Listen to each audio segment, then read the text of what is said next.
Only Islamic country in the world है जिसके पास nuclear weapon है, और हम जियो स्ट्रेटेजिकली बड़े इंपॉर्टेंट है, और हमने बड़े कद्दू में तीर मार दिए हैं। ये सब चीजें जो है ना, ये सब कहने वाली बातें हैं आरजू जी, ये सब कहने वाली बात है। एंड में किसकी जेब में कितने नोट हैं, वही जिंदगी की आखिरी और पहली सच्चाई है। आपके पास जो मर्जी कुछ हो, आज की तारीख में जो पाकिस्तान का न्यूक्लियर वेपन्स प्रोग्राम है, वो पाकिस्तान के लिए गले की घंटी बन गया है, परेशानी का सबब बन गया है पाकिस्तान के लिए। पाकिस्तान का जिस पे पाकिस्तान को बड़ा फक्र था, बड़ा नाज था, बड़ा गुरूर था, बड़ा घमंड था कि साहब हमारे पास न्यूक्लियर वेपन्स हैं, only Muslim country in the world with nuclear weapons. आज वो उनके लिए अब ये डर लग रहा है कि यार अगली बार पैसा देगा कोई, हमारा मांग तो नहीं लेगा। पाकिस्तान में बात नहीं चलती अक्सर कि अब IMF कोई हाँ, क्यों ये डर क्यों है भाई? आप तो न्यूक्लियर वेपन स्टेट है, आपको किस चीज का डर है? IMF के ऊपर बम मार दीजिए, पाव पाव के बम IMF के ऊपर भी मार दीजिए कि डर जाए IMF, डर के मारे पैसा दे दे और वापस भी ना मांगे। लेकिन सर एक चीज मुझे आपसे और पूछनी थी, वो मुझे ये बताइए मेजर साहब कि आप क्योंकि पाकिस्तानी न्यूज़पेपर भी पढ़ते हैं और अयाज अमीर साहब को शायद आप जानते होंगे, हमारे सीनियर जर्नलिस्ट भी हैं, पॉलिटिशियन भी रहे हैं। तो उन्होंने इमरान खान साहब के ऊपर क्रिटिसाइज किया एक दिन पहले। उन्होंने कहा कि जी इमरान खान ने जो है प्रॉपर्टी डीलर्स को मुल्क हवाले कर दिया। दूसरे दिन उनको जाके किसी ने मारा पीटा, 6 लोग थे, उनको काफी उन्हें मारा है, उनका मोबाइल ले गए, पिक्चर्स आ रही हैं और वो सब कुछ न्यूज लगी हुई है सोशल मीडिया के ऊपर। आपके ख्याल से वो प्रॉपर्टी डीलर किसको कह रहे थे और आपके ख्याल से अयाज अमीर साहब को मारा किसने होगा? आरजू जी, इसके पहले मैं थोड़ी सी अयाज अमीर के साहब के बारे में कहानी आपको सुनाना चाहता हूँ। पहली बात तो मैं उनकी बहुत इज्जत करता हूं, और अगर आपकी बात कभी हो अयाज अमीर साहब से तो मेरा सलाम उनको जरूर पेश करिएगा। डेफिनेटली। उनको याद नहीं होगा, अयाज अमीर साहब को भूल गए होंगे, क्योंकि उनके पास हजारों लाखों की तादाद में ईमेल आती हैं, तो अयाज अमीर साहब को नहीं याद होगा। बहुत पहले डॉन के लिए लिखा करते थे, ठीक है, और इनका नीचे ईमेल आईडी आता था।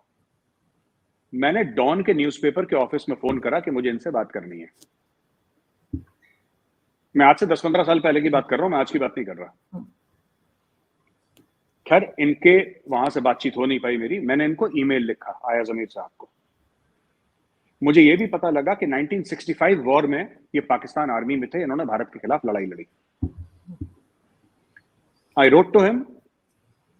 मैं इनकी राइटिंग का बहुत जबरदस्त आज से फैन नहीं हूं, मैं 15-20 साल से फैन हूं, जब से मुझे पता लगा है कि कोई एक शख्स है कैप्टन अयाज अमीर जो हैं, तो मैं तब से इनका फैन हूं। And I think he is one of the intellectual giants of Pakistan. तो मैंने अयाज अमीर साहब को एक मेल ठोक दी, मुझे पता लगा, मैंने लिख दिया, और उसमें मैंने मजाक भी करी, क्योंकि आर्टिलरी से इनका ताल्लुक है, और हमारे यहाँ इंडिया में मजाक उड़ाते हैं कि आर्टिलरी वाले बहरे होते हैं, उनके कान के बगल में गोले फटते रहते हैं ना, तो उनके यू नो जैसे कि जो आर्टिलरी गन्स, वो एक्सप्लोजन कान में तो बहरे हो जाते हैं। तो मैंने ऐसी जोक मारा कि आई सेड सर ऐसा ऐसा है, तो I said I am from the infantry, so he spoke about pongos, मतलब ये फौजी जोक है। पर उन्होंने बहुत अच्छी तरीके से और बहुत एक मैच्योर तरीके से मुझे रिस्पॉन्ड करा, और उस शख्स के लिए मेरी इज्जत उस दिन जो बढ़ी, आज भी उतनी ही इज्जत है। मुझे नहीं पता उन्होंने किसको प्रॉपर्टी ब्रोकर बोला, मुझे पता नहीं है किस सेंस में उनको बोला, लेकिन ये बहुत गलत हुआ। मैं एक बात बताऊं आपको, मुझे लगता नहीं है कि पाकिस्तान जो आपके जो आइकॉन्स है ना पाकिस्तान में, आप लोग उनकी इज्जत नहीं करते। मतलब मुझे ऐसा लगता है कि पाकिस्तान में अगर कोई सक्सेसफुल होता है ना, तो टारगेट बन जाता है, फिर लोग उसको नीचे खींचना शुरू कर देते हैं कि भाई ये सक्सेसफुल क्यों हुआ। अयाज अमीर साहब के आर्टिकल्स पढ़ पढ़ के, नजम सेठी साहब के आर्टिकल्स पढ़ पढ़ के तो हम बड़े हो गए। हमें पाकिस्तान के बारे में इतनी अकल कहां से मिली? कोई तो हमें बता रहा होगा। तो पाकिस्तान के, आपने बोला ना कि मैं पाकिस्तानी न्यूज पढ़ता हूं, मैं 90% पाकिस्तानी न्यूज पढ़ता हूं, 10% इंडियन न्यूज पढ़ता हूं, और मैं लोगों के आर्टिकल्स पढ़ता हूं। और उसमें सबसे पहला जो मुझे एडिक्शन हुआ डॉन पढ़ने का, वो अयाज अमीर साहब के आर्टिकल से हुआ। That was the first addiction कि यार ये इतना कमाल का लिखते हैं, how can a person right like this, words के साथ, जिस तरीके की उनकी इंग्लिश थी, जिस तरीके से शब्दों को वो पिरोते थे, जिस तरीके से अपने आइडियाज कन्वे करते थे, this is you cannot teach this and you cannot learn this. ये नेचुरल होता है किन्हीं गिरी में ना, किन्हीं गिरी में नहीं होता, किन्हीं गिरी में होता, उनमें था। तो तब मुझे पता लगा कि he was from the Pakistan army. 1965 में जो इंडो पाक वॉर हुआ था उसके वेटरन थे, आर्टिलरी के हैं, रेजिमेंट ऑफ आर्टिलरी के हैं, ये सब मुझे पता लगा। तो उन्होंने मेरा बड़ा एक प्यार मोहब्बत का इन्होंने जवाब भी दिया। एंड ये चकवाल के हैं रहने वाले। जी बिल्कुल। इन्होंने मुझे याद है उस ईमेल में उन्होंने बोला था कि आप अगर पाकिस्तान आएंगे आप चकवाल जरूर रहिएगा, be my guest. Very kind, very gracious of him. मैंने जब खबर पढ़ी मुझे बहुत बुरा लगा, और मुझे कहीं ना कहीं लगता है कि ना आपके हीरोज हैं, आपके एहदी साहब हैं, ठीक है अब तो नहीं रहे इस दुनिया में, आपके फैज अहमद फैज हैं, आपके हबीब जालिब हैं, आपके कितने हीरोज रहे हैं पाकिस्तान में। लेकिन वो जो हीरोज को आपको ट्रेजर करना चाहिए, आप लोग नहीं करते। आप माफ कीजिएगा मैं ऐसी कड़वी बात बोल रहा हूं, पर मुझे लगता नहीं पाकिस्तान को हीरोज हजम होते हैं। आप लोगों को अच्छा नहीं लगता कोई, जैसे कि एंड आई थिंक अयाज अमीर साहब इज अ हीरो। बहुत बड़ा नाम, मेरे लिए तो बहुत बड़ा नाम है। मैं तो बड़ा मोटिवेट था उनसे। बिल्कुल। और साथ ही आदिशिर कावस जी, आप ने यकीनन उन्हें हाँ भी हाँ शायद हाँ पढ़ा हाँ। हो। कावस जी बिल्कुल, मैं बहुत बड़ी उनकी फैन हूँ हमेशा से। और हूद भाई, परवेज हूद भाई, बिल्कुल हमने कभी इन लोगों की रिस्पेक्ट नहीं की। और आप जरूर अरे आरजू पाकिस्तान जी, आइए, मैं सबसे आरजू जी, मिलवाऊंगी आपको। आरजू जी, कावज कावज जी ने तो मुझे डांट दिया एक बार, मैंने मेल पे लिखा था। वो तो मैं अग्रशीर कावज जी ऐसी कुछ नाम है ना उनका। जी जी, ही आदिशिर इज अ, कावस जी। हाँ ही इज अ पारसी, और उन्होंने जनरल हम्म, सैम मानेकशॉ के बारे में आर्टिकल लिखा था। वो इंटरनेट पे कावस जी आर्टिकल ऑन सैम मानेकशॉ, अगर आप टाइप करेंगे गूगल में आपको मिल जाएगा वो आर्टिकल। वो भी एक हम्म, जबरदस्त राइटर हैं, वो भी एक जबरदस्त वो है। परवेज उद्भव साहब तो खैर ही इज अ साइंटिस्ट, वो तो साइंटिस्ट हैं, तो हाँ। वो जैसे होते हैं साइंटिस्ट, वो वैसे ही हैं जैसे इंटेलेक्चुअल टाइप के लोग होते हैं। बट हाँ मुझे लगता है कि आप लोगों के यहाँ वो नहीं है इज्जत इंटेलेक्चुअल जाइंट्स की। पाकिस्तान ने बहुत ऐसे प्रोड्यूस भी करे हैं, काफी बड़े बड़े लोग प्रोड्यूस करे हैं। एक वो बेचारा अहमदी था, वो नोबेल प्राइज विनर, उसको भी ठुड्डे मार मार के पाकिस्तान से निकाल दिया फिर। तो क्या नाम था, नाम ही भूल जाता हूँ मैं। जी, Abdul doctor Abdul Abdul Salam. Abdul Salam. Abdul Salam. Abdul Salam was a giant. हम्म, वो जायंट आदमी था वो अपने फील्ड में ना। उनको I think if I remember correctly physics में उनको वो नोबेल नोबेल प्राइज मिला था उनको। एंड मलाला यूसुफजई, हम्म। वो बाहर बैठी है बेचारी, उसको डर लग रहा है कि पाकिस्तान में मार देंगे गोली। तो जो भी पाकिस्तान में सक्सेसफुल होता है आप लोग उसको उसकी नाव में छेद कर देते हैं कि जा बेटा नदी के नीचे। ये है।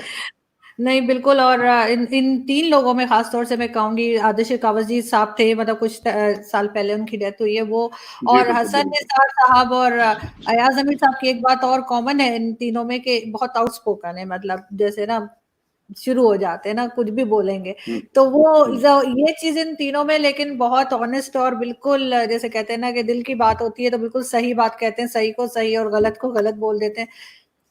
ये चीज़ इन जी बिल्कुल। तीनों में आपको मिलेगी। लेकिन ख़ैर आप आइए पाकिस्तान में, आपको जो लोग यहाँ पर हैं लाहौर में, हसन साहब हैं, और इसी तरह से मैं आपको चकवाल भी ले जाऊँगी और वहाँ पे अयाज़ अमीर साहब से भी मिलिए। लेकिन ये है कि बिल्कुल बिल्कुल। लास्ट में फिर यही मैं पूछूँगी मेजर साहब के, इमरान खान को जिस तरह से हटाया गया और उसके बाद वो बार-बार जो है वो रो रहे हैं और शोर मचा रहे हैं। आज भी उनका इस्लामाबाद में एक पॉलिटिकल रैली हो रही है। आपके ख़्याल से ये एक नॉर्मल सी चीज़ है, या फिर ये कि अब इमरान खान को आराम से बैठ जाना चाहिए? देखिए मुझे ऐसा लगता है कि इमरान खान में ग्रेस नहीं है। एक चीज होती है grace, the man does not have grace, he is not a gentleman. I am sorry मैं ऐसी बातें कर रहा हूँ, तल्ख बातें हैं, कड़वी बातें हैं। I don't think Imran Khan is a gentleman. Bharat में हुआ था, और मैं कोई उद्धव ठाकरे जी का कोई बहुत बड़ा फैन नहीं हूँ। उन्होंने बहुत गड़बड़ करी, और मैं कई उनकी पॉलिसी से सख्त खिलाफ हूँ। खास तौर से जिस तरीके से उन्होंने अर्नब को हाउंड करा, उसके ऊपर अर्नब के ऊपर फैब्रिकेटेड केसेस करे, अर्नब को जेल में डाला फालतू में क्योंकि अर्नब ने अपनी आवाज उठाई थी।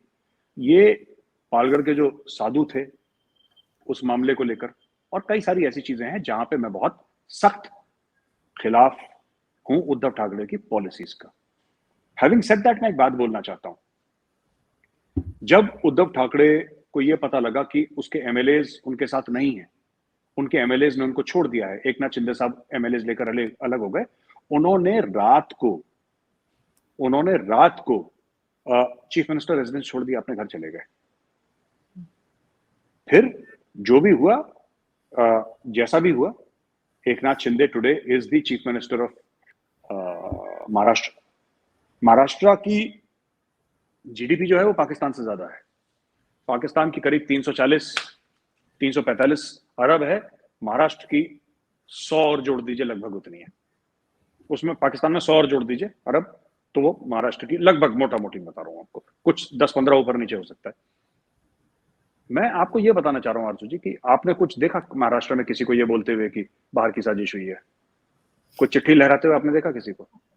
हाँ, कोर्ट में गए, एक दूसरे के खिलाफ केसेस फाइल करे, एक दूसरे के खिलाफ बयान दिए, लेकिन क्या आपने देखा कि कोई टीयर गैस फायर हो रही है, पेड़ों में आग लगा दी किसी को, बंबई में दंगे हो रहे हैं, ये सब कुछ नहीं। इसमें तारीफ उद्धव ठाकरे की नहीं है, इसमें तारीफ भारत के कॉन्स्टिट्यूशन की है, भारत के इदारों की, जो हमारे इंस्टीट्यूशंस हैं, उनकी तारीफ है ये। अटल जी का पता ही आपको केस कि मैं जा रहा हूं राष्ट्रपति जी के पास अपना इस्तीफा देने के लिए, आपको पता ही है, त्याग पत्र देने जा रहा हूं। तो ये इंडिया में कल्चर है। देखिए, हो सकता है कि उद्धव ठाकरे के खिलाफ साजिश हुई हो, मुझे नहीं पता, मैं कह रहा हूं हो सकता है उद्धव ठाकरे साहब के खिलाफ साजिश हुई हो, उनकी सरकार साजिश से गिर गई हो, ठीक है। मुझे नहीं पता क्या बैक एंड पे क्या बातें हुई कि वो लोग चले गए और शिवसेना को छोड़कर चले गए। जो मर्जी हो, जो भी हो, साजिश हुई हो ना हुई हो, अमेरिका में डोनाल्ड लू ने साजिश करी हो उद्धव ठाकरे की सरकार गिराने की, किसी ने XYZ करा हो, once you are in the minority you have to leave. ये डेमोक्रेसी का पहला उसूल है। आप अपनी लड़ाई कोर्ट में जाके लड़ते रहिए 10 साल तक, लेकिन once you know your. Imran Khan ने क्या गलती करी? इमरान खान ने कि स्पीकर छुट्टी पे चला गया, डिप्टी स्पीकर जो था, सूरी साहब थे, I think Qasim Suri, something like that, क्या नाम था उनका? हाँ, वो अपनी अलग कहानी चला रहे थे कि मैं फ्लोर टेस्ट नहीं होने दूंगा सुप्रीम कोर्ट के कहने के बाद। तो ये देखिए ना, ये इंस्टीट्यूशन जब स्ट्रांग होते हैं, इंस्टीट्यूशन जब स्ट्रांग होते हैं तो महाराष्ट्र जैसी चीजें होती हैं जहां पे इंस्टीट्यूशंस मजबूत हैं। इंस्टीट्यूशन कमजोर होते हैं तो फिर वो इमरान खान जैसी चीज होती है पाकिस्तान।